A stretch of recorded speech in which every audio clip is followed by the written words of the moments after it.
Hey, it's the best time of year. Olympic hockey is back. We've got two games underway.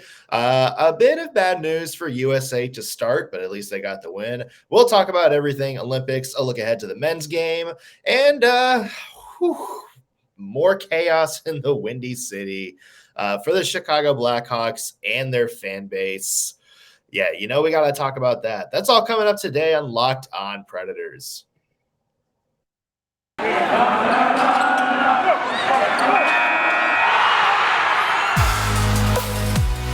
You're Locked On Predators, your daily podcast on the Nashville Predators. Part of the Locked On Podcast Network, your team every day.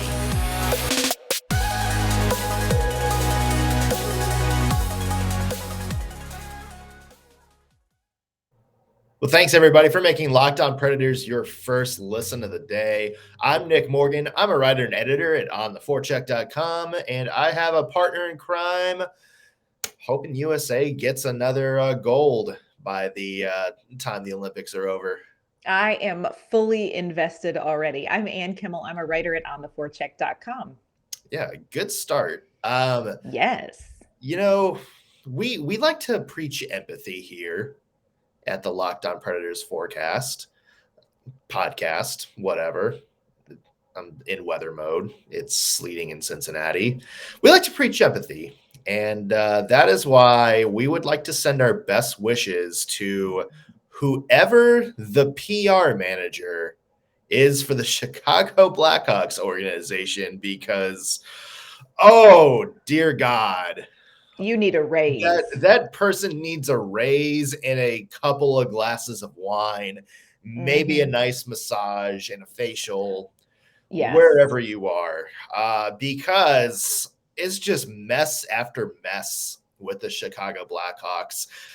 This has been all over Twitter, so I'm sure most of you have seen it, but if not, here's what happened. The Blackhawks organization held a town hall last night with some of their season ticket holders, sponsors, fans, kind of about the direction of the team, what they were doing to change going forward.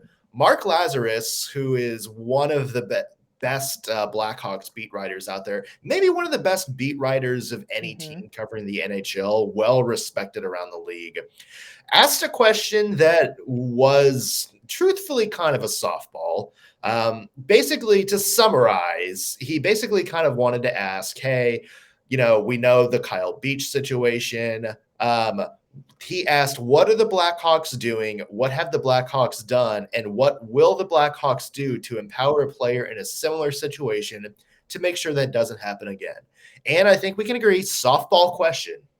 Setting you up for success. Even if it's like a very PR-y question that nobody's going to believe, an A+ chance for you to at least say something that sounds like the right thing. Yes. We can agree, right? Yes. So he asked Danny Wirtz. Danny Wirtz is, I think, the CEO. Bill Wirtz. Yes, I think so. And then, Rocky Wirtz, who's the CEO of the Blackhawks now, he cut off Danny. He just said, I'm going to answer the question. He said, the people that were in 2012 are no longer here. Mark Lazarus pushed back and said, I'm not talking about that. And Rocky Wirtz is like, hey, I know, what's the next question? And Danny, and, then Rocky Wirtz said, what we do is none of your business. That's none of your business. And then what he said was, you don't work for the company. If somebody in the company asks that question, we'll answer it. And we're not going to talk about that or something like that. Yes. And then kind of, belittle him. It's like, do you want to keep asking the same question? And it was bad. The best part of that was Mark Lazarus, after saying that, Mark Lazarus said, no, you said enough right there. Yep. You know what? I'll yield to you, man. Like, what's your just general thoughts on everything? First of all, I agree with you. This was a golden opportunity. The Blackhawks need to build some credibility and goodwill, because quite frankly, the way that things were handled in 2010 just is absolutely unacceptable. The way that things have been handled since then, as all of this came to light, I feel like they have also lacked credibility and transparency. So this is an opportunity for you to be transparent about, here are some changes that we have made as an organization. Here's how we are empowering players. Here is how we are addressing an imbalance of power and making sure that that's not abused in our systems. There is nothing about that question that is offensive. There's nothing offensive about that question. It's an accountability question. But it was worded in such a way that they were set up for success as far as an answer went. And I think if you are that strongly, and when we say he pushed back on the question, I mean, it was a full-on toddler tantrum. Yes. If, it was a full-on, how dare you sit down and shut up. Don't you ask us questions. It's none of your business. And to butt in for a second, like me reading the quote doesn't do it justice. Like the full clip, I think, captures the heatedness of that moment. Yeah, and it was the response was so disproportionate to the tone of the question that it really makes one think, you guys haven't learned anything. This is a perfect opportunity for you to show, look, we've addressed these issues. And here's the thing, you have not earned trust. You have not earned the right to say, you're not in the company, it's none of your business. You have not earned that. And I'm very sorry. Yes, this happened in 2010, but it has recently come to light. And you will and should answer for this. You should answer this question every time it's asked for decades, until people no longer feel the need to say, what are the Chicago Blackhawks doing? It was appalling. It was appalling. And really, how people who are that tone deaf and just out of touch with that whole situation, how it affects hockey in general, how it affects the fan bases, how it affects parents of young children who may want to play hockey. I don't know how you retain a position of authority with any NHL organization and behave like that and be that out of touch with what is necessary in such a coming out of a crisis situation. The worst part for me was then he issued later an apology. And in the apology, he said, my response overshadowed the great work this organization is doing to move forward. We have the right leaders and right processes in place to create a safe environment for our employees and players. We don't believe you. No. You did not give us the answer. Answer the question. Just all you had to do from the moment that question was asked was answer the question. Here are the things that we've done to address these problems that were an issue years ago and that we don't want to be an issue moving forward. If you cannot do that, if you feel like you do not owe people in around the league, people in the media, people in Chicago, season ticket holders, an answer to that, you are out of touch. And here's a couple of things, and I know we might be getting into slippery territory with some of my examples here, but you kind of look around the sports landscape and you see stuff like this. You go back to the Edmonton thing with Evander Kane. You go back to Tony D'Angelo's introductory press conference in Carolina, where, I think it was Rod Brindamore that, Sarah Sivian asked, hey, well, what has he done to prove that he's changed? And then, Rod Brindamore is like, well, you're just going to have to take our word for it that he's changed. And then you kind of go into like some of these other sports and, people like Kyrie Irving refusing to do media stuff. And there's kind of statements like that. Julius Randle with the New York Knicks. The big thing is the big, I guess, defense of that I never hear is, well, we don't owe media anything, to a other extent, Naomi Osaka. Yes. Back in the day. Right. And you hear stuff like, well, we don't owe, media anything. We don't have to talk for you. We can go on Twitter and talk to our fans. But here's the thing. You're in an entertainment business. Your entire purpose, you are competing, you are like going for that. But if there's no fans, if there's no public interest, if there's no crowd, then you don't have a career. Yes. Like if nobody's watching you, then it's a difference between a career and a hobby. Right. There is a level of accountability that you have to your fans. And you're not always going to like what people ask them. Correct. Now, obviously, very different circumstances, but in here, I keep hearing this thing about, well, we're a private organization. We're going to take care of it ourselves. We don't really owe an explanation to anybody, but you do. Yes. You do. In sports, you do. Whether, you like it or not, you do owe people an explanation for the business decisions that you make. Yes.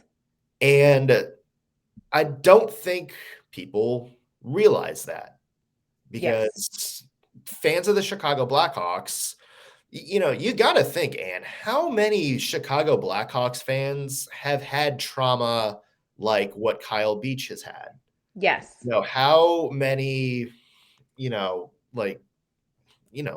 there's so many people out there that are probably watching this Kyle Beach situation and are like, oh my God, like, I can understand his pain. I can understand his trauma. And all of a sudden, I have posters of Jonathan Toews and Patrick Kane on my wall for the past 15 years. And now, I'm learning about, all this stuff that's going on, and they feel heartbroken. Like, they would feel legitimately heartbroken because these people that you've worshipped and cheered for and, brought you so much joy over the past 10 years, you're now realizing, as more and more comes out, you're thinking like, oh my God, like, they were a part of this. Like, they, didn't speak up. What did they know? And it's got to be rough. So for, Rocky Wirtz to kind of dismiss those feelings towards the public, like, in a room of season ticket holders, Exactly. Like, you do owe your fans an explanation because you represent the fans. You are nothing without your fans. You are nothing without the people that watch you. And you know what? There, in sports journalism, there are some dumb journalists and there are some people that ask dumb questions. Yes. But you know what? When you have a softball question like this, a legitimate question, like, you have to answer it. Like, it's like, and why is it so hard to answer? That's what gives me pause. What is so difficult about answering that question, and why does it cause you to respond like that? Because that tells me you have not learned anything. You have not learned anything. You have not taken this seriously. And you can't hide behind, well, we have taken it seriously internally. You don't have that right. You lost the right to be private when you privately manipulated and abused and allowed and overlooked a horrible situation. So, transparency is all you get. You have to be transparent or you have no trust. That's just where it is right now. I think Greg Wyszynski said it best last night. He said, after Rocky Wirtz released his statement about the Blackhawks doing like wonderful things, he said, if they're doing such wonderful things, you would think the owner would want to talk about them. Amen. And I think that's the best way to sum it up.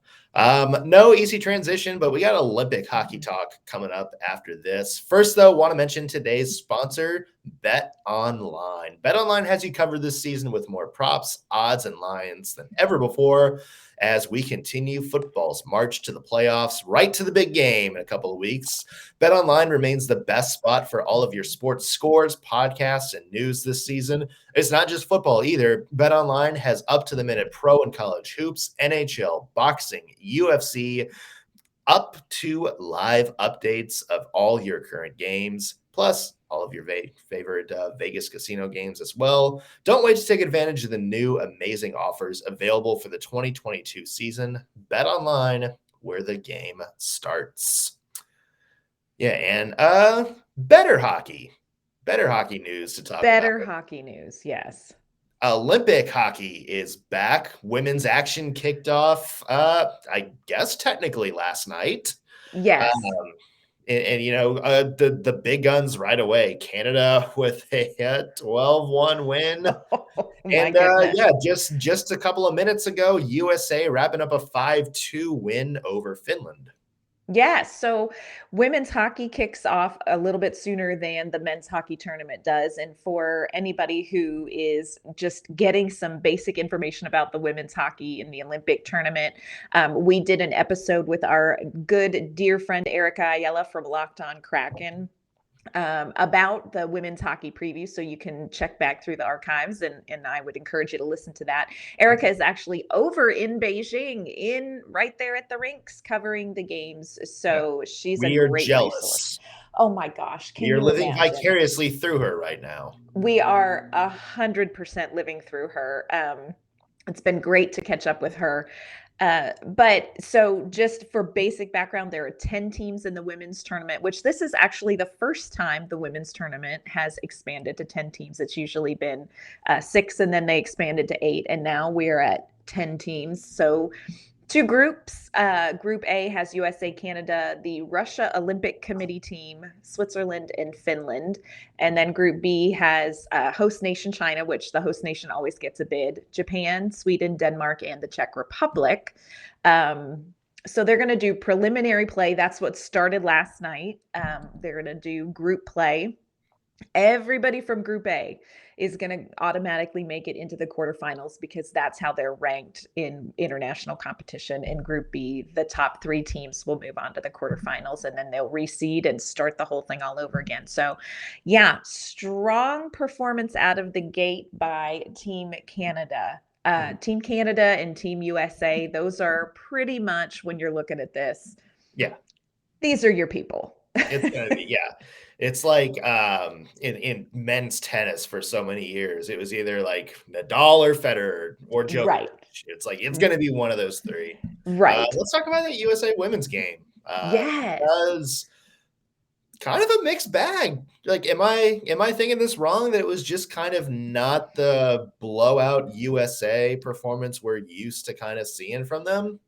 Well, I think when Canada started out with a 12-1 win, you kind of go into the USA game and you think, okay, USA is going to knock this out of the park, double-digit goals. And that wasn't the case. But I also think there's a difference between Finland and Switzerland, who Canada played. Yeah. And I'm not saying like USA has to win every game like 10-0 or anything. I mean, I'm okay if they do. I'm okay too. But it just seemed like, maybe they took the foot off the gas in that third period a little bit. After the first 2 periods, I was like, oh yeah, this is going to be, a cakewalk. And then it seems like they kind of sat back a little bit. Yes. Well, and I think it didn't help. There was great news, obviously got the win, but did lose Brianna Decker went down with just a horrible injury.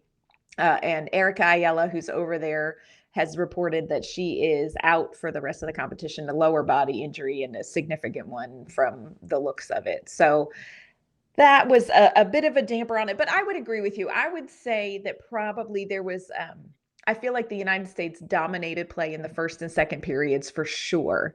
The Finnish goaltender did a great job, but they had, way more shots on net, more puck possession, a lot of offensive zone pressure. They were winning everything on the forecheck. But at the third period, I would say that maybe it seemed like they took the foot off the gas just a little bit. I don't think that there was any point where I was like, oh, it's out of control now.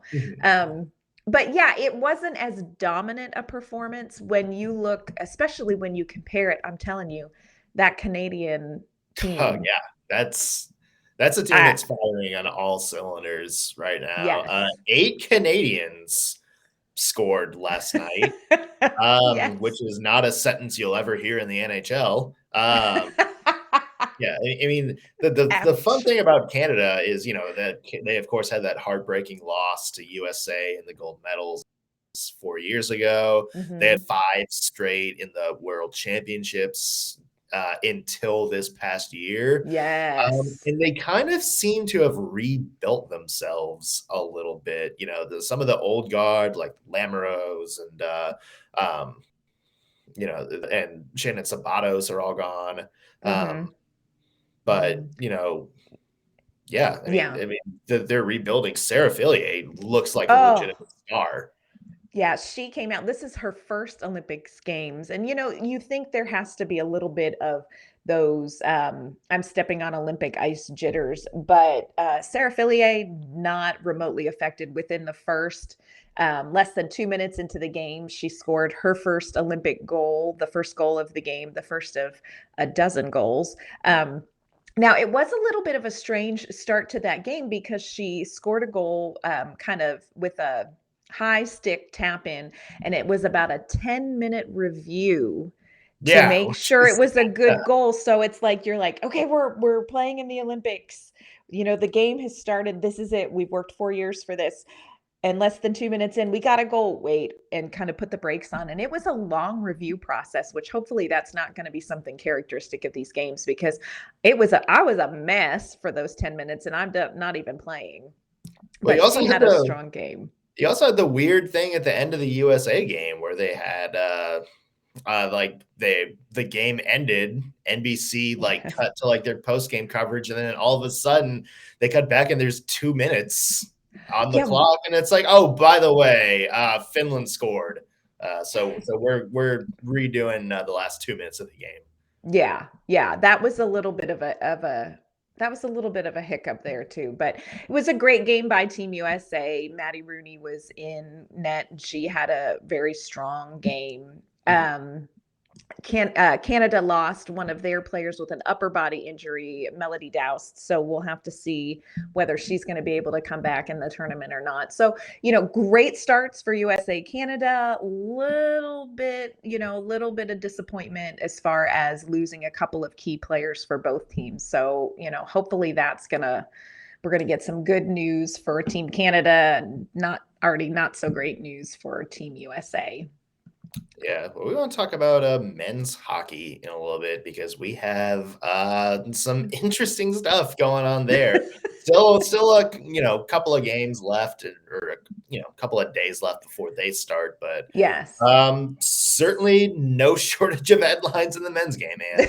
That's for sure. But first, we want to talk to you about our friends at Rock Auto. With the ever increasing numbers of makes and models of cars and trucks on the road today, it is now impossible for your local chain auto parts store to stock everything that you need. Why go there, stand in line, and endure all these questions and wait while the person behind the counter checks the parts on their computer, choosing only one brand that their warehouse happens to have in stock? You know what? You have a computer right at home and you have access to rockauto.com at home and in your pocket on your phone.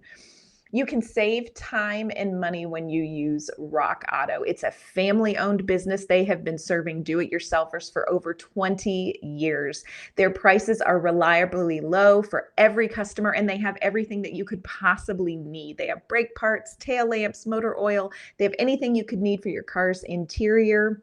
Encourage you to go online at rockauto.com, take a look around at their very easy to use website, and you can find the solution for all your auto parts needs. Go to rockauto.com right now and see everything available for your car or truck. Write Locked On in their How Did You Hear About Us box so they know that we sent you. Amazing selection, reliably low prices. All the parts your car will ever need, rockauto.com.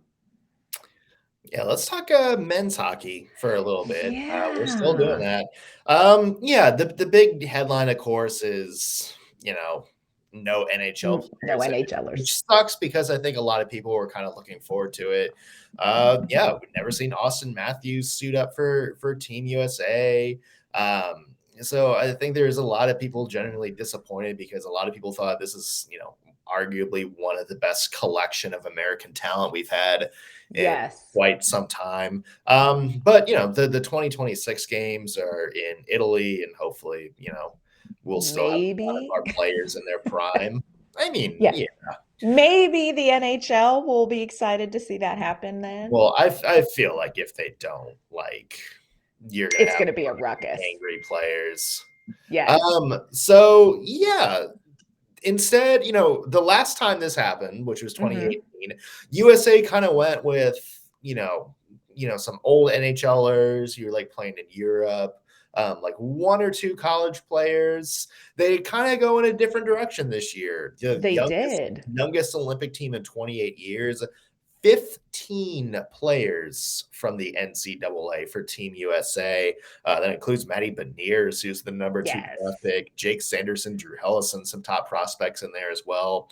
So kind of going a different direction, being like, you know what, last time, we kind of went with experience, went some guys who in NHL and maybe some world championships. This time, though, we're like, you know what, let's just put, some of our up and coming prospects out there, players that are, on fire right now in college, and let's just see how they do. And you know what?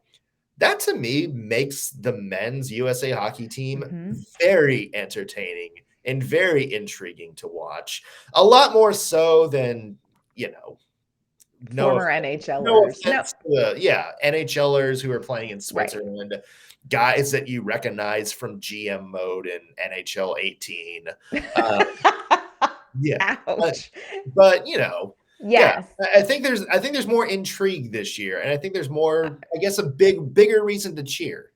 No, I would absolutely agree with you. And I think this was a smart move by USA Hockey. You have a lot of these players that played together at the World Juniors and had some success. And so I think it just makes good sense. You've got some guys who have had some international ice time together and have had some success and have some momentum coming from the 2021 World Juniors. And I think, they've done a good job putting together a group. There are several players who have had some longer experience playing hockey, we'll say.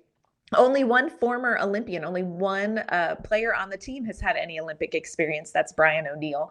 The rest of them, legendary University of Maine star.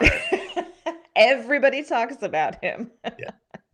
So a lot of young, new Olympic faces, on this team. But I agree with you. I think, this is exciting. I think it's exciting to see some of these young prospects who are going to get a chance at the Olympics. It's disappointing. I think expectations going in were very different for medal winners when it was going to be some NHLers. I think right now everybody agrees that Russia's probably going to mop the floor because they're going to use their KHL players. And, KHL is, just the next best to the NHL. So, they're going to be very, very strong. But I agree with you. I think there's still plenty of things to watch. I think there's plenty to root for Team USA, and they'll get started here in a week, and you're just gonna have to see what they can do. Yeah, it's wide open too because Russia doesn't have their usual stars. Last time they had Ilya Kovalchuk was there, and Datsuk were there. This year I guess Nikita Gusev is maybe the most recognizable name on that list. Maybe Nikita Nesterov for all of you old school Tampa Bay Lightning fans. But it is. I feel like the men's is a little bit more wide open this year. You also have Sweden bringing a lot of players from the Swedish Elite League. Who are that's another really solid league as well. Yes. And then you look at Canada. Hey, Daniel Carr. Nashville Predators legend, Daniel Carr. Come on. You tell me you don't want to see Daniel Carr win a gold medal. I mean, okay. Yeah. So, yeah, I think it'll be, I think it will be fun. It will be interesting. I think it'll be great to see some of these young guys coming up and playing. And, it's Olympic hockey. You cannot ever not be excited for Olympic hockey. Would it have been better with the NHLers? Possibly. But you know what? It's Olympic hockey. It's once every 4 years, and everybody who is on that ice is hungry to win a gold medal. So it's gonna be great. I'm excited for it to start.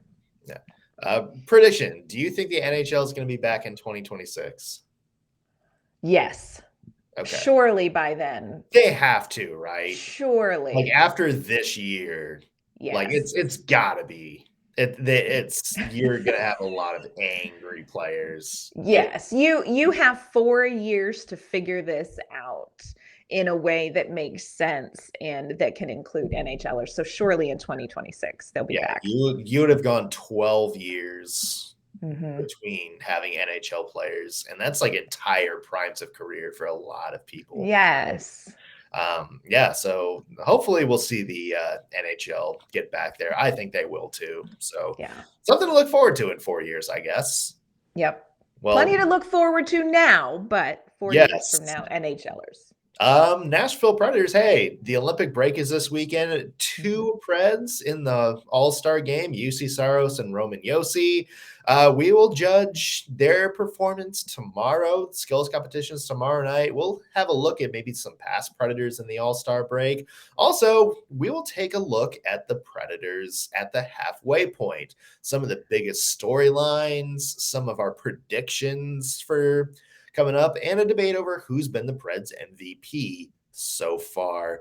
That is coming up tomorrow and next week here on the Locked On Predators podcast. Until then, though, Anne, where can the people find your work? You can find my work at ontheforecheck.com, and you can find me on Twitter at AnnK_Mama on Ice. I'm Nick Morgan. You can find my work at ontheforecheck.com or follow me on Twitter at _NSMorgan. Also, be sure to follow the podcast at LO_Predators. Let us know if there's ever a topic you want us to talk about or if you want to weigh in on something from the show. That's going to do it for us here at the Locked On Predators podcast. Thank you for making us your first listen of the day. We will be back tomorrow with some all-star hockey coverage.